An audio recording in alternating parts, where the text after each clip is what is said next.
नमस्कार दोस्तों, कैसे हैं आप सब लोग। उम्मीद करती हूँ अच्छे होंगे। Welcome back to my channel study with Neha ma'am. आज मैं आपके लिए लेकर आई हूँ वाच्य। संस्कृत में वाच्य वाच्य किसे कहते हैं। बहुत ही सरल है, बहुत ही आसान है। आपको एक बार में ही बहुत ही अच्छे से ये समझ आ जाएंगे। सबसे पहले हम पढ़ते हैं वाच्य किसे कहते हैं।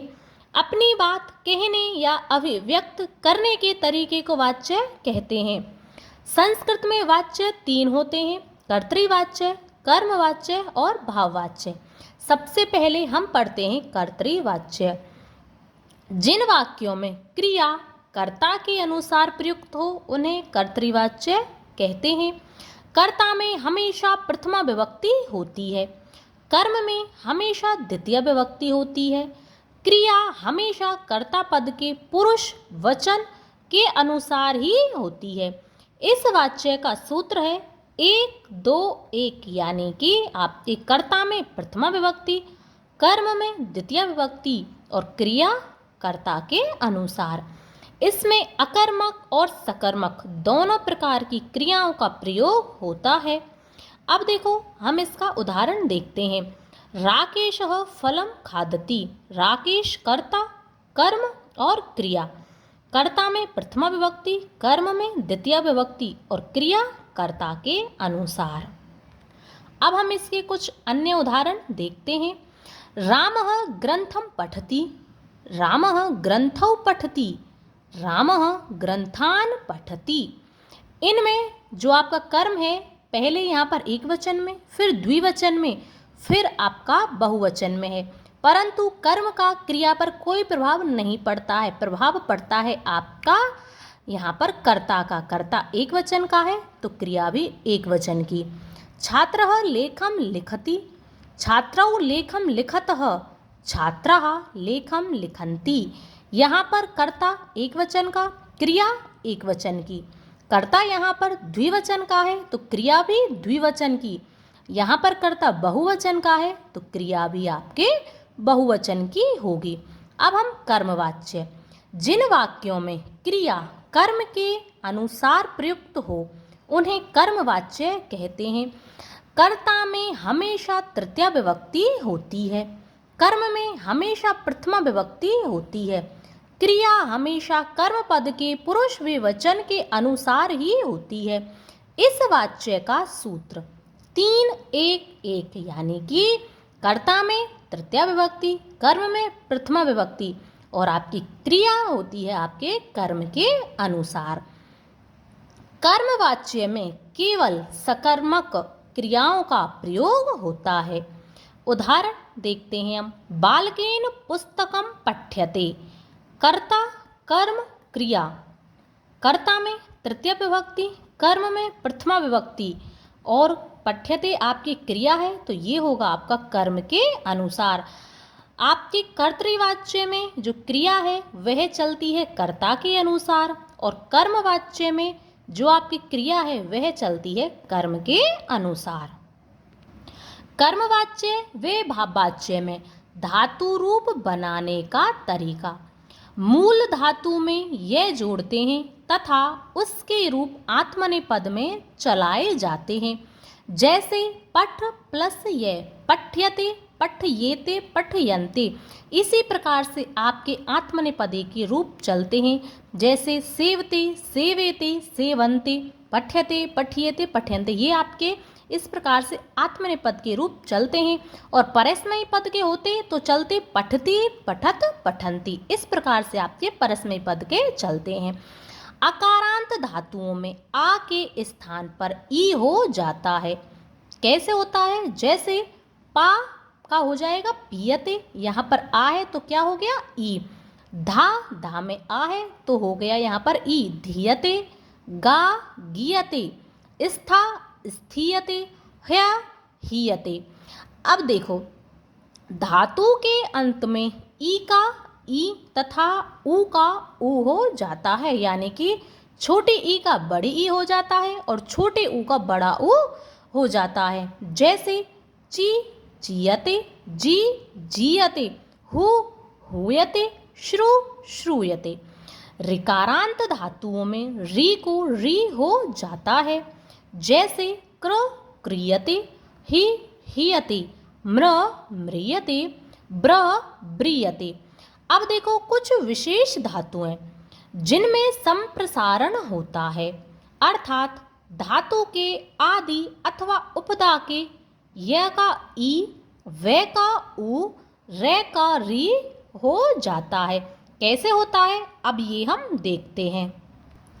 सबसे पहले हम पढ़ते हैं उपधा। उपधा किसे कहते हैं? अंतिम हलंत वर्ण के, अंतिम जो हलंत वर्ण होता है उससे जो पहला वर्ण होता है उसे हम उपधा कहते हैं। यज, यज देखो ये का क्या हो गया? ई, इच्यति। वे का क्या हो गया? उ, उच्यति। बे का क्या हो गया यहाँ पर? उ, बप है तो क्या हो गया? उप्यते। वह उह्यते, बस उष्यते। वद उद्यते या उद्यते। स्वपः शुप्यते, ग्रह ग्रहीयते। अब हम इसके उदाहरण देखते हैं। रामेण ग्रंथः पठ्यते, रामेण ग्रंथौ पठ्येते, रामेण ग्रंथः पठ्यन्ते। आपका जो कर्म है एक वचन का तो क्रिया भी एक वचन की, कर्म द्विवचन का तो क्रिया भी द्विवचन की, और कर्म बहुवचन का तो क्रिया भी बहुवचन की। छात्रेण लेखः लिख्यते, छात्राभ्याम लेखः लिख्यते, छात्रै लेखः लिख्यते। यहाँ पर आपका कर्ता एक वचन का है, यहाँ पर कर्ता द्विवचन का है और यहाँ पर कर्ता बहुवचन का है, परंतु कर्ता का क्रिया पर कोई भी प्रभाव नहीं पड़ता है। किसका पड़ता है? कर्म का। ठीक है, अच्छे से समझ आ रहा है। अब हम आगे चलते हैं। अब हम पढ़ते हैं भाववाच्य। जिन वाक्यों में क्रिया का संबंध किसी के साथ कर्ता आदि से न हो उन्हें भाववाच्य कहते हैं। कर्ता में हमेशा तृतीया विभक्ति होती है। भाववाच्य में कर्म पद नहीं होता है, यानी कि इसमें कर्म नहीं होता है, कर्ता होता है और क्रिया होती है। क्रिया कर्मवाच्य की तरह आत्मनेपदी होती है। भाववाच्य की क्रिया हमेशा प्रथम पुरुष एक वचन की ही होती है, जैसे पठ्यते, गम्यते, हस्यते, लिख्यते आदि।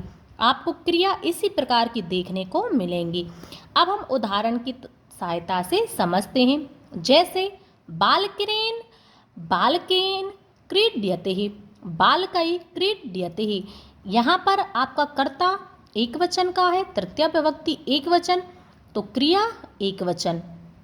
बालकै यहाँ पर तृतीया विभक्ति कर्ता हो गया, तृतीया विभक्ति बहुवचन का, परंतु जो आपकी क्रिया है वह यहाँ पर एक वचन की ही रहेगी। तो ये होता है आपका भाववाच्य। क्रिया हमेशा यहाँ पर प्रथम पुरुष एक वचन की ही रहती है। भाववाच्य में केवल अकर्मक क्रियाओं का प्रयोग होता है और क्रिया प्रथम पुरुष एक वचन की होती है। इसका आपको विशेष रूप से ध्यान रखना है। छात्रेण हस्यते, छात्रै हस्यते, तेन गम्यते, तै गम्यते, ताभि गम्यते, बालकेन सुप्यते, मयूरै नृत्यते। कर्ता आपका चाहे एक वचन का हो, चाहे बहुवचन का हो, चाहे द्विवचन का हो, परंतु आपकी जो क्रिया है हमेशा एक वचन की ही रहेगी। अब देखो यहाँ पर मैंने आपको कर्तृवाच्य, कर्मवाच्य और भाववाच्य शॉर्ट में बता दिया है, इनको आप खुद देख लेना। अब मैं बताती हूँ आपको कर्तृवाच्य से कर्मवाच्य में परिवर्तन। कर्ता, कर्म और क्रिया।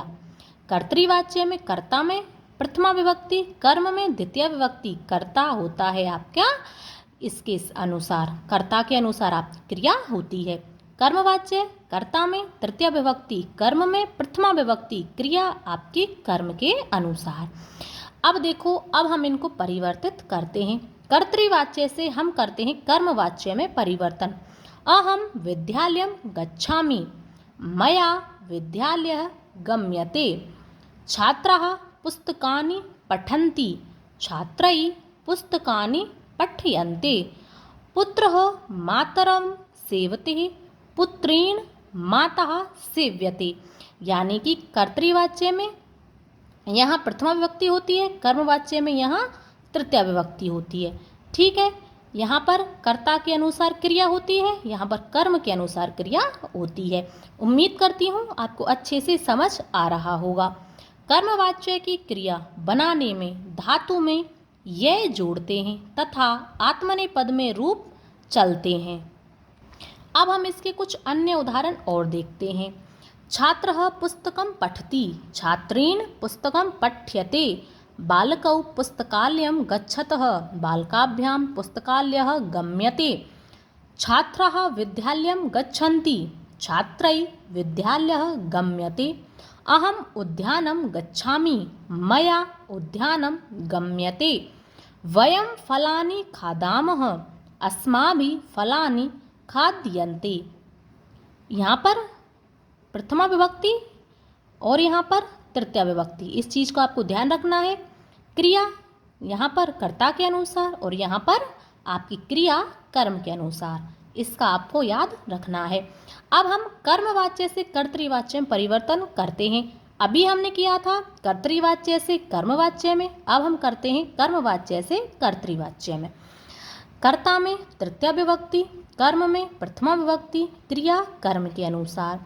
कर्तृवाच्य में कर्ता में प्रथमा विभक्ति, कर्म में द्वितीय विभक्ति, क्रिया कर्ता के अनुसार। कर्म में त्वया कार्यं क्रियते, त्वं कार्य करोसि, बालकैः विद्यालयः गम्यते, बालकाः विद्यालयं गच्छन्ति, बालिकाभ्यां पुस्तकं पठ्येते, बालिके पुस्तकं पठतः। अब देखो कर्तृवाच्य से भाववाच्य में परिवर्तन। कर्ता कर्म क्रिया, कर्तृवाच्य में कर्ता में प्रथमा विभक्ति, कर्म में द्वितीय विभक्ति, क्रिया कर्ता के अनुसार।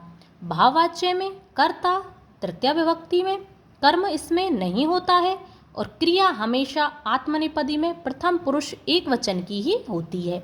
अब देखो कर्तृवाच्य मोहनम मोहनः स्वपिति, मोहनेन सुप्यते, बालकाः क्रीडन्ति, बालकै क्रीड्यते, मयूरौ नृत्यतः, मयूराभ्यां नृत्यते।